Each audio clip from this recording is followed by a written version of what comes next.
ഇതെന്ത് സംഭവം വെച്ചിട്ട് ഉണ്ടാക്കിയെന്ന് നിങ്ങൾക്ക് മനസ്സിലായോ? ഇത് നമ്മൾ ക്രാഫ്റ്റൊക്കെ ചെയ്യുമ്പോൾ യൂസ് ചെയ്യുന്നൊരു കമ്പിയില്ലേ, ഫ്ലെക്സിബിളായിട്ടുള്ളത്. ഇതിനെന്താ പേര് പറയാമെന്ന് എനിക്കറിയില്ല. ആ സംഭവമാണ് കേട്ടോ ഇത്. അപ്പോൾ അത് വെച്ചിട്ടൊരു ഫ്ലവർ ഉണ്ടാക്കാം. ഇന്നത്തെ ദിവസം എന്ന് പറയുന്നത് തന്നെ ഒരു ഉറക്കം പിടിച്ച ദിവസമായിരുന്നു. ഞാൻ ഫുൾ ടൈം ഉറക്കമായിരുന്നു. എനിക്കൊന്നും ചെയ്യാനായിട്ടൊരു മൂഡുണ്ടായിരുന്നില്ല. പക്ഷേ ഒന്നും ചെയ്യാണ്ടിരിക്കാൻ പറ്റില്ലല്ലോ, നമുക്ക് എന്തെങ്കിലുമൊക്കെ ചെയ്യണമല്ലോ. അതുകൊണ്ടാണ് ഈ ഒരു ഐറ്റം ഉണ്ടാക്കാൻ വിചാരിച്ചത്. ഇതുണ്ടാക്കാനായിട്ട് നല്ല രസമാണ്. ഇങ്ങനെ ഉണ്ടാക്കിക്കൊണ്ടേ ഇരിക്കാൻ തോന്നും. ഇങ്ങനെ ഓരോ ഉണ്ടാക്കുമ്പോഴും ഇങ്ങനെ പിരിച്ച് പിരിച്ച് കൊടുത്താൽ മാത്രം മതി, പെട്ടെന്ന് ഉണ്ടാക്കി കഴിയും. നല്ല രസമാണ് കേട്ടോ കാണാനായിട്ട്.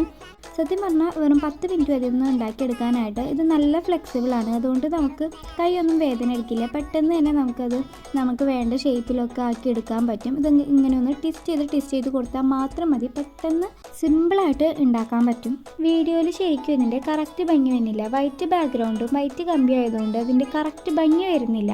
ഇതിൻ്റെ തന്നെ ബ്ലാക്ക് കമ്പി വെച്ചിട്ട് കുറേ ഫ്ലവർ ഉണ്ടാക്കിയിട്ടുള്ള പിക്ചേഴ്സ് ഞാൻ പിൻട്രസ്റ്റിൽ കണ്ടിട്ടുണ്ട്. അന്ന് ഞാൻ നോട്ടിട്ട് വെച്ചതാണ് ഇതേപോലെ ഒരെണ്ണം ഉണ്ടാക്കണമെന്ന്. എൻ്റെ ഒരു ബ്ലാക്ക് കമ്പി ഇല്ലാത്തതുകൊണ്ടാണ് ഞാൻ പിന്നെ ഇത് തന്നെ വെച്ച് ചെയ്തത്.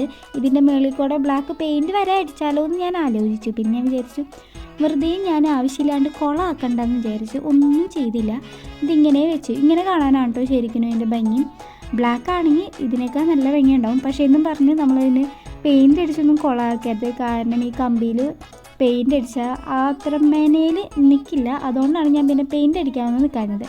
പിന്നെ ഞാൻ 2 ഫ്ലവർ ഉണ്ടാക്കിയിട്ട് ഇതേപോലെയൊക്കെ കൂട്ടിച്ചേർത്ത് ഒരു ഇലയൊക്കെ വെച്ച് കൊടുത്തു. അപ്പോൾ ഇതാണ് ഫൈനൽ ലുക്ക്. നിങ്ങൾക്ക് ഇഷ്ടപ്പെട്ടാൽ ലൈക്ക് ചെയ്യാൻ മറക്കരുത്. അപ്പം ഇനി വീണ്ടും കാണുമ്പോഴേക്കും ബൈ.